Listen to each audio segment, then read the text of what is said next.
अब भाग 28 से आगे जब राम ने देखा कि प्रजाजन रथ के पीछे दौड़ते ही आ रहे हैं तो उन्होंने रथ को रुकवाया और उन्हें संबोधित करते हुए बोले, प्रिय अयोध्यावासियों, ज्ञात है कि आप लोगों का मेरे प्रति अटूट और निश्चल प्रेम है और इसीलिए आप लोग मुझे बार बार अयोध्या लौट चलने का आग्रह कर रहे हो।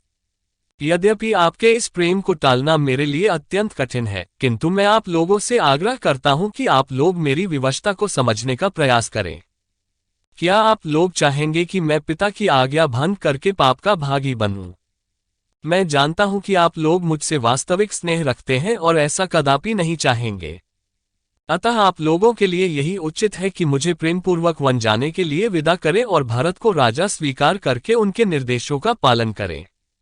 और भी अनेकों प्रकार से नगरवासियों को समझा बुझाकर राम ने सुमंत से पुनः रथ को आगे बढ़ाने का अनुरोध किया। कुछ क्षणों के लिए राम के कथन का प्रभाव प्रजाजनों पर पड़ा, किंतु रथ के चलते ही वे फिर से रोते बिलखते रथ के पीछे चलने लगे। वे राम लक्ष्मण के प्रेम की डोर में इतना अधिक बंधे थे कि चाहकर भी राम के द्वारा दिए गए उपदेशों और निर्देशों को क्रियान्वित नहीं कर पा रहे थे और विवश होकर बरबस रथ के पीछे चले जा रहे थे।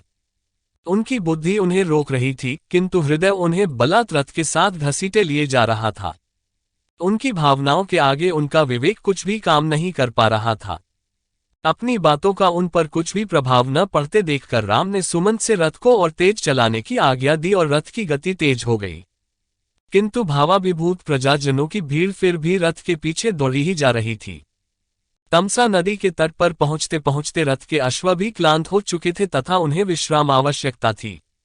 मंत्री सुमंत ने रथ वहीं रोक दिया। राम, सीता और लक्ष्मण तीनों रथ से उतर आए। वे तमसा के तट पर खड़े होकर उसकी लहरों का आनंद लेने लगे। इतने में ही रोते बिलखते वे सहस्त्रों अयोध्यावासी भी वहां आ पहुंचे जो रथ की गति के साथ न चल पाने के कारण पीछे रह गए थे। उन्होंने चारों ओर से राम, लक्ष्मण तथा सीता को घेर लिया और अनेकों प्रकार के भावुकतापूर्ण तर्क देकर उनसे वापस अयोध्या चलने का अनुरोध करने लगे। रामचंद्र ने उन्हें अनेकों प्रकार से धैर्य बंधाया। उनके कुछ शांत होने पर रामचंद्र ने प्रजाजनों से प्रेमपूर्वक आग्रह किया कि वे वापस लौट जावें। राम तथा प्रजाजनों के मध्य संवाद अबाध गति से चलता रहा और रात्रि हो गई। भूख प्यास तथा लंबी यात्रा की थकान से आक्रांत अयोध्यावासी वहीं वन के वृक्षों के कंदमूल फल खाकर भूमि पर सो गए। जब ब्राह्म मुहूर्त में रामचंद्र की निद्रा टूटी तो वे उन निद्रामग्न नगरवासियों की ओर देखकर लक्ष्मण से बोले, भैया, मुझसे इन प्रजाजनों का ये त्यागपूर्ण कष्ट देखा नहीं जा रहा है, इसलिए अब यही उचित है कि हम लोग चुपचाप यहाँ से निकल पड़े।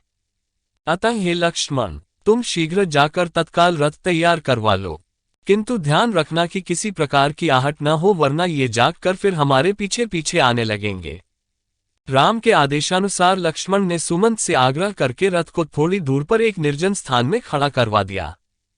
पुरवासियों को आभास तक नहीं मिला कि कब वे रथ में सवार होकर तपोवन की ओर निकल गए।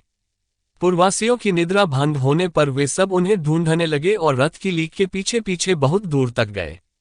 आगे जाकर मार्ग कंकरीला पथरीला हो गया था, इसलिए रथ के लीक के चिन्ह दिखाई देना बंद हो गया। अनेकों प्रयत्न करने पर भी जब वे रथ के मार्ग का अनुसरण न कर सके तो निराश होकर वे विलाप करते हुए लौट पड़े। इससे आगे का वृतांत अगले भाग में। रामायण के सभी भाग सुनने के लिए हमारे चैनल को सब्सक्राइब करें।